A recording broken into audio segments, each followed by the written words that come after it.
All right, take a look at your opener. It says find the length of segment AP. So if you look, AP is this segment that's right here. And it's actually part of this right triangle that you see. And if you go back to working with your right triangles, we can use Pythagorean theorem anytime we know two sides to find the third.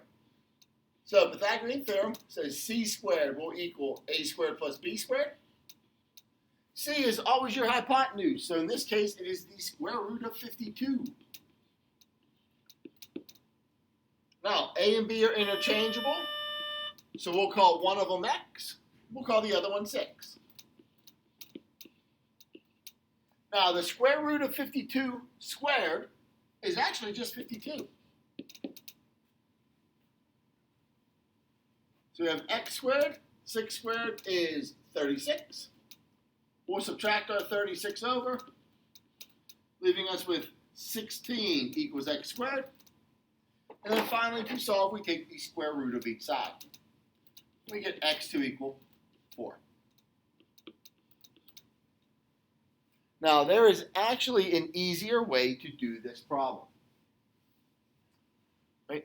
When we look at these two chords of a circle, such as you see here, right? So this was our opener, just without that square root of 52 drawn in.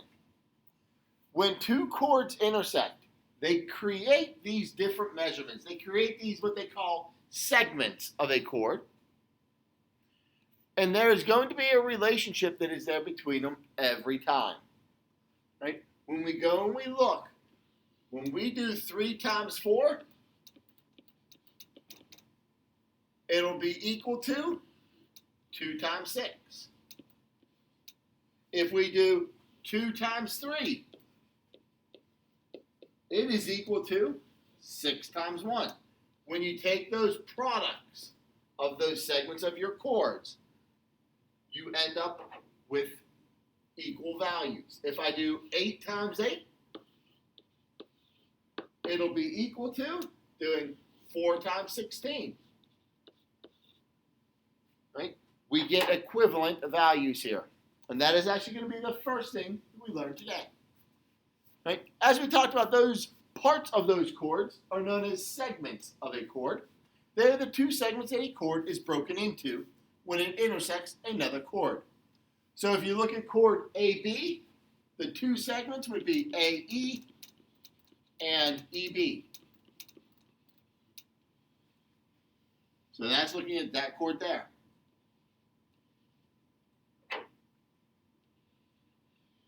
Chord CD gets broken into pieces or segments CE and ED.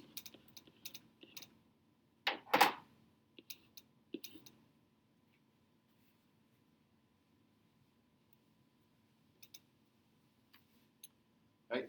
We can work on doing the same thing with these secants.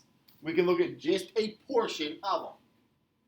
A secant segment is a segment that contains a chord of a circle and has exactly one endpoint outside the circle.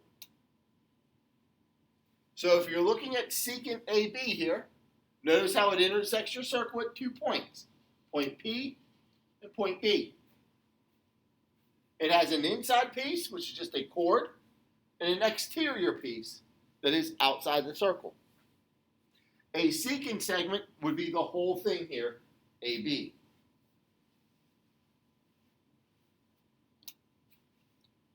That external segment is the part of your secant segment that is outside the circle. So in this case, we got AP. This would be our external segment.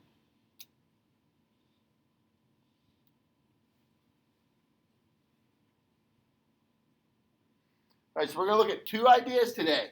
One being an intersection inside your circle, one being an intersection outside your circle. When that intersection is inside the circle,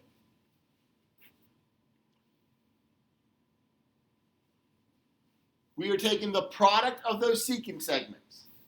It says if two chords intersect in the interior of the circle, then the product of the lengths of the segments of one chord. So take one chord, take its pieces. We're going to do AE times EB, and it will be equal to, then we're going to go to the other chord. Okay, chord CD. The pieces would be CE times ED.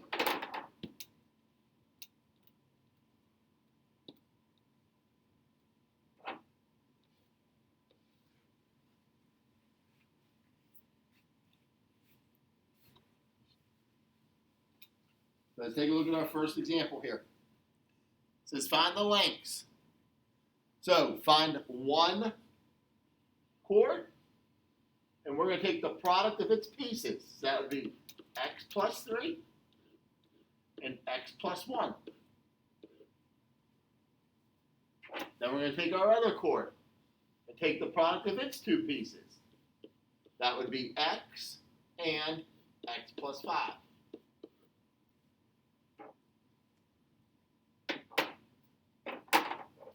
So doing the math, we got x times x is x squared. X times 1 is 1x. 3 times x is 3x. 3 times 1 is 3. X times x is x squared. X times 5 is 5x.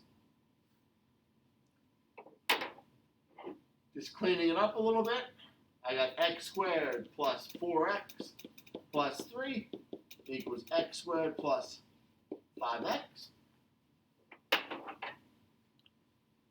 First step is to move all of our variables to one side. So if I subtract my x squared over, I have 4x plus 3 equals 5x. I'm going to subtract my 4x over. I actually end up with 3 equals x. So if I plug in my 3, that tells me then that this piece, ln, is 3 plus 3, which is 6. nk was just x, so it is 3. mn is x plus 1, so it's 4. And jn is 3 plus 5, which would be 8. So finding your lengths, ml is 10. jk is 11. Remember, it's not the lengths that have to be the same. It's the products that have to be the same. 6 times 4 has to equal 8 times 3. So intersection inside your circle, essentially you're doing the product of the individual pieces. If that intersection is outside your circle, however, the rules are going to change. So now that intersection is outside the circle, what you are going to do is take the outside piece, EA, times the whole thing, which would be EB. Then you're going to do the outside piece for your other one. Outside piece times the whole thing.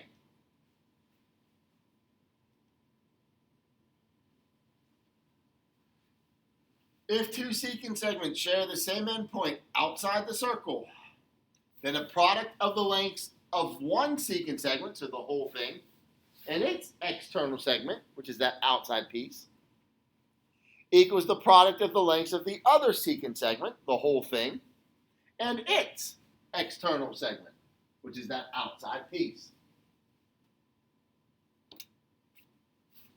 So remember, it's outside piece times the whole thing. So let's look at the secant segment here, RP. It is outside piece, which is 6, times the whole thing. Well, the whole thing is 6 plus 4.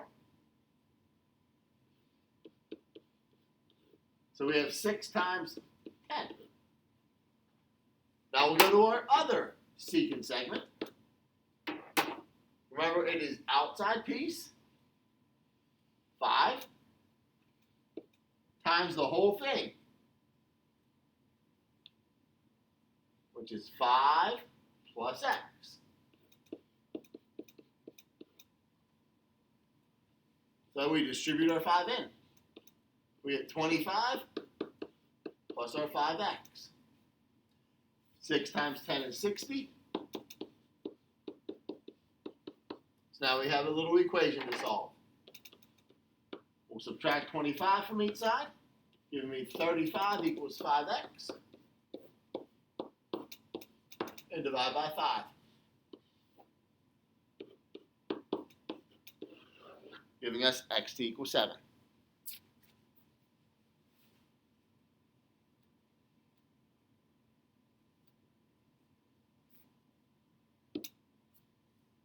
All right, so take a look at our two examples here.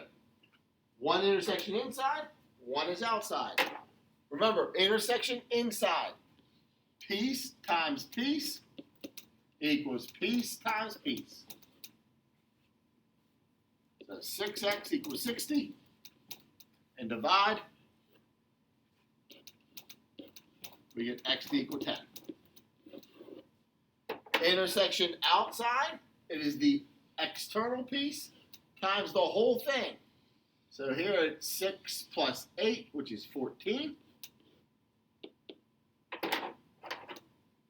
External piece times the whole thing, 7 plus x. 6 times 14 is 84. Distribute your 7 in. So 84 equals 49 plus 7x. We'll subtract 49 from each side. I got 35 equals 7x. And then divide by 7. We get x equal 5. Now there is one other problem that I want to go over. In a scenario like this.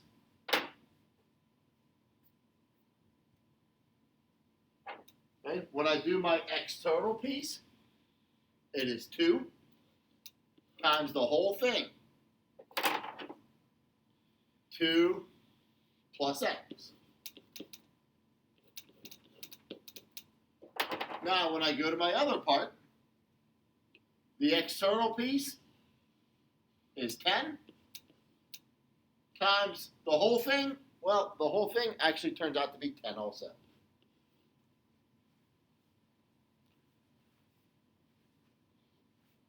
So we can do distribute. 2 times 2 is 4. And 2 times x is 2x. Equals 10 times 10 is 100. Subtract your 4 over. We have 2x equals 98. I'm sorry, 96. And divide by 2. We get x to equal 48. So technically they have that set up as another theorem. But it is the same rule. Outside piece times the whole thing. It just so happens in this problem, the outside piece and the whole thing are one and the same. So if a secant segment and a tangent segment share an endpoint outside a circle, then the product of the lengths of the secant segment and its external piece, so outside and the whole thing, equals the square of the length of that tangent segment. So in this case, EA is both the outside piece and the whole thing, so you have to square it.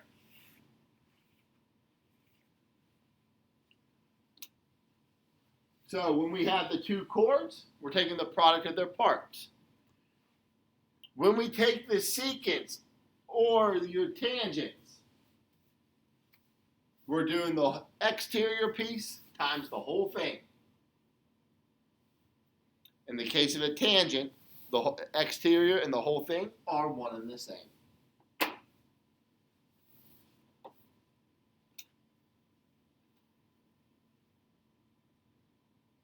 All right, your homework here, pages 692 to 693, numbers 3 to 18. All right, let me know if you have any questions.